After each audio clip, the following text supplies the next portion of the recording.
Good morning, everyone. It's good to be with you again on Friday to provide you with information on some of the things that have happened in this past week, as well as give you an idea of some of the stuff to expect in the week to come. I want to also express our appreciation. It seems that Mark Scheer from the Gazette is a frequent listener to this, as well as to appearances on the radio show of Hall of Famer Tom Darrow. So appreciate the fact that Mark Scheer gathers information and spreads it out to the people who either subscribe to the extent that they do, or purchase to the extent that they do that, the local newspaper. We've started last weekend. I think I mentioned, or may have mentioned, that next year in July will be the 250th anniversary of our independence, America's independence. And really the celebration kicked off last Saturday in Massachusetts with a reenactment of what has been called the shot heard around the world, both in Lexington and Concord. So what will now go on are a series of events all throughout the rest of this year and into next year, leading up to the celebration in July of the city's 250th birthday. We will obviously be participating in the state planning for the event and look forward to being able to provide you with information that will be going on here in Niagara Falls and even throughout the region, Fort Niagara, a lot of different places that will be involved, I suspect, in so many of these upcoming events. To update everybody on the street lighting conversion, we almost have, we probably are somewhere near 2/3 completed with regard to the conversion. Again, some of the areas that remain under construction will be major thoroughfares, Buffalo Avenue, so on, because to do those, they got to work around traffic. So those are some of the ones that are continuing to be worked throughout the next couple of weeks, right? Next few weeks. It seems that public bodies, whether it's school board meetings or legislative meetings, city council meetings, even we've even seen it in the House of Representatives, where we've had meetings that have erupted into chaos. And it seems as though chaos is really sort of everywhere in these public meetings. If you just simply were to Google, city council chaos, you're going to see chaotic meetings from coast to coast. And I raise that because our own city council meetings have become just that. And the funny thing is, those proponents of that, members of the council body, who believe that somehow or another that's just business as usual or normal, and choose and refuse to do nothing to maintain order or avoid inciting more of it, seem to think that somehow or another that kind of chaos is enshrined in the First Amendment. Again, that's kind of a misconception. The First Amendment gives you the right to say things that some other people might not like to hear. Okay? The First Amendment would give you freedom of speech to say those things that might otherwise be objectionable. But the First Amendment doesn't provide an opportunity to avoid civility, to avoid decency, to express your opinion, objectionable to some as it may be, in a civilized and orderly manner. That's the First Amendment.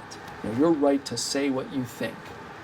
And the kind of conduct that goes on, and you could see it anytime you want to view one of our city council meetings, that kind of conduct isn't what the drafters, the framers of the Constitution, and would have thought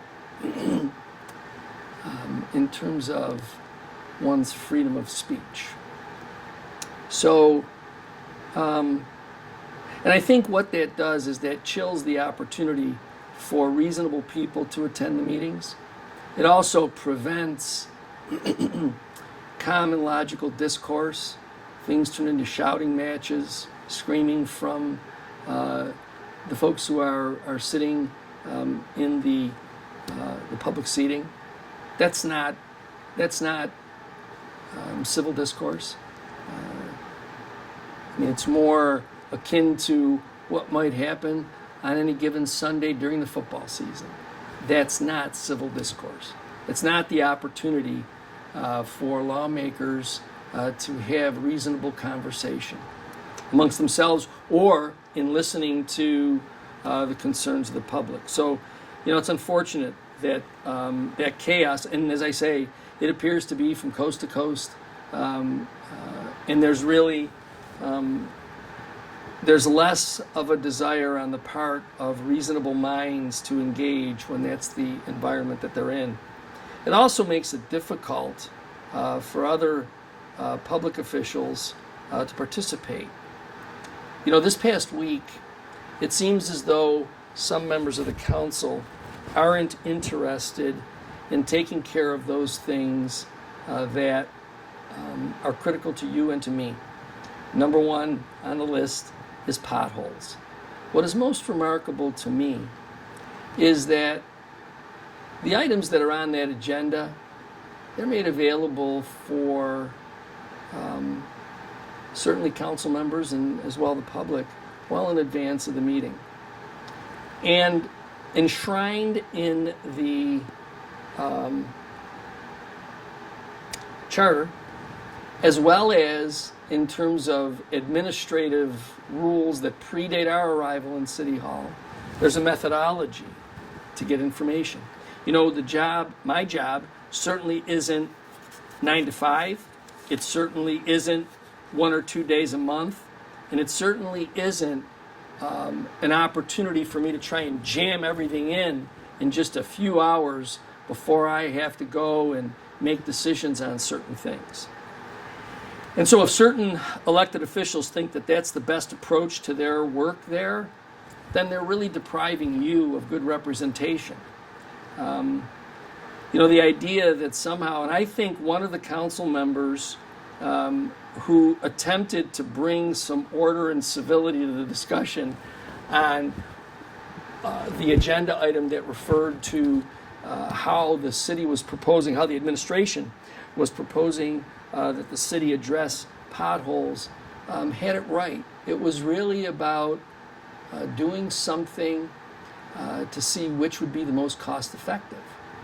And, we only have so many people in our crew at Public Works.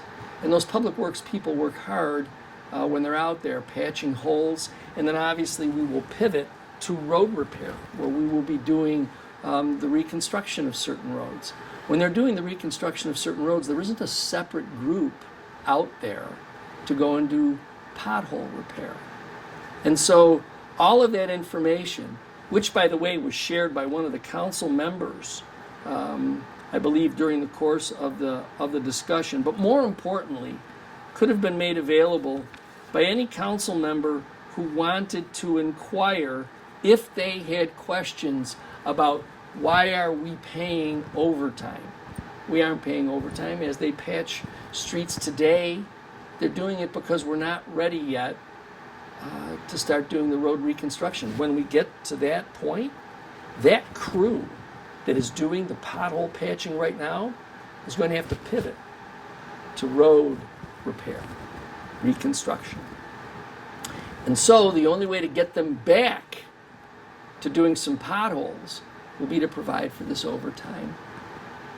All of which is simply a method to determine, can we utilize both this contract machinery as well as our own personnel to try and cover more of the problem that plagues you and me on the streets.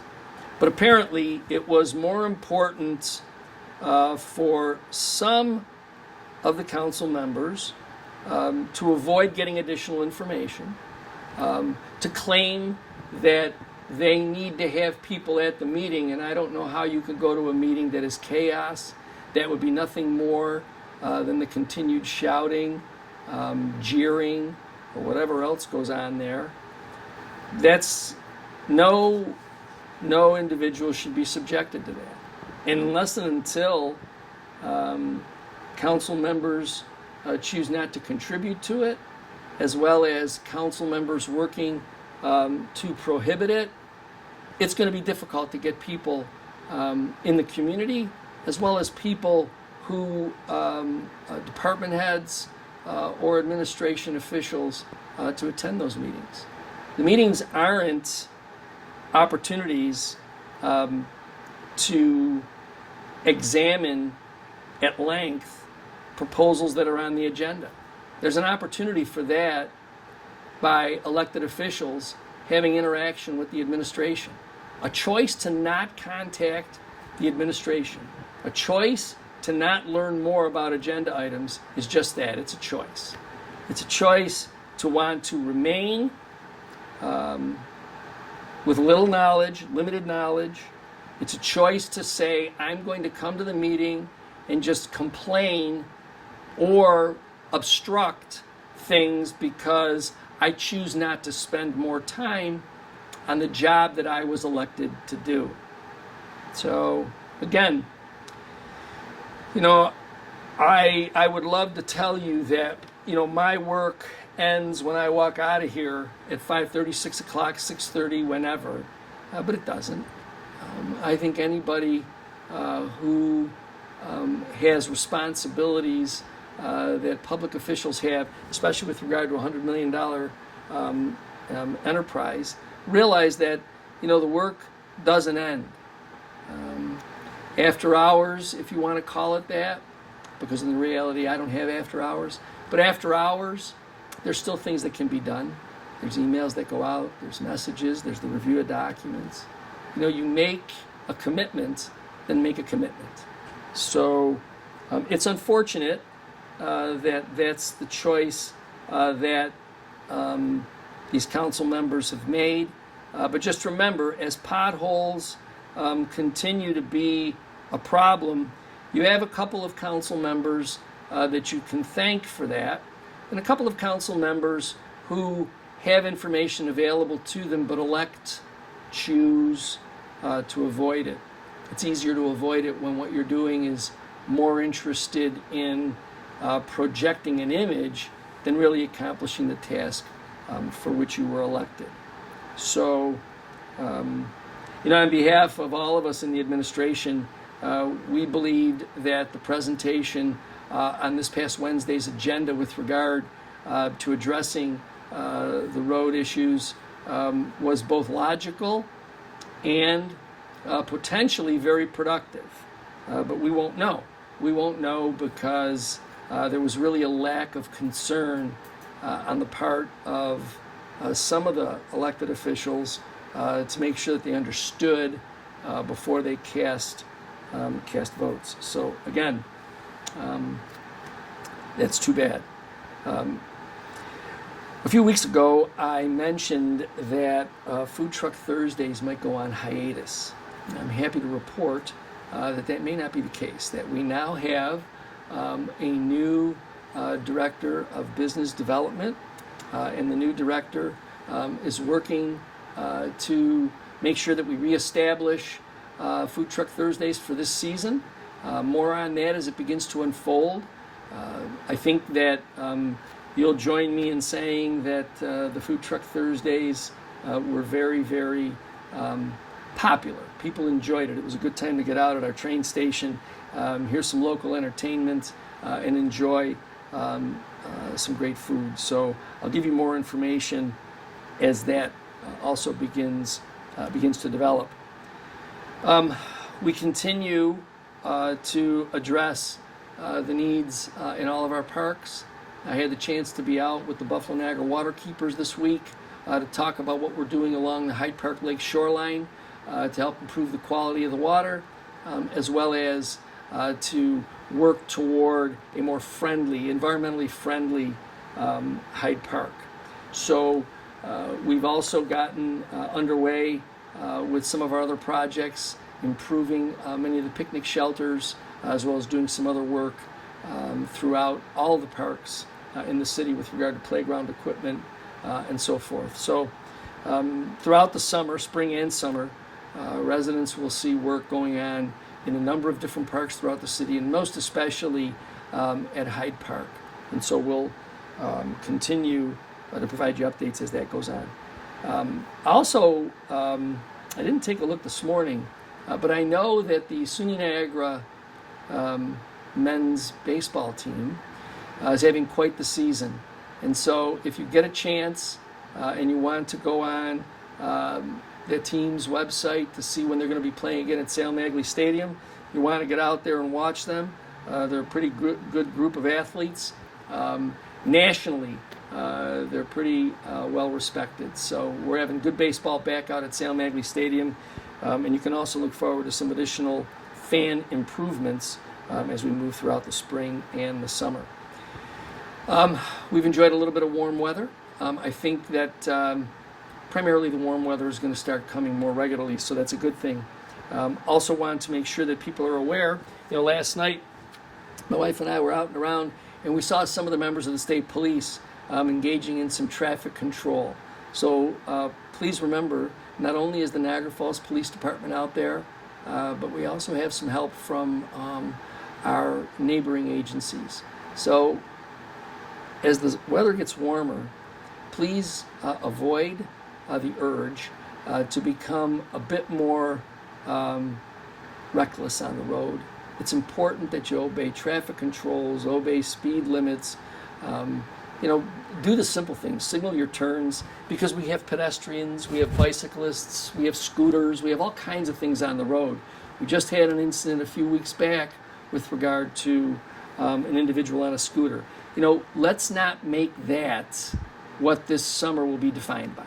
Let's make this summer defined by operators on the road being respectful of the rules of the road, so that we can all enjoy a good spring, summer, and fall being outdoors. If you're going to get out and about this week, please be careful. Enjoy what we have to offer. Trails are up and running. I see a lot of folks out there now already with bicycles and just walking. So you can expect, again, that as the weather gets warmer, we're going to have more and more people out there. So enjoy the good weather as it comes. Enjoy this weekend. Be safe. And I look forward to talking to you again next week.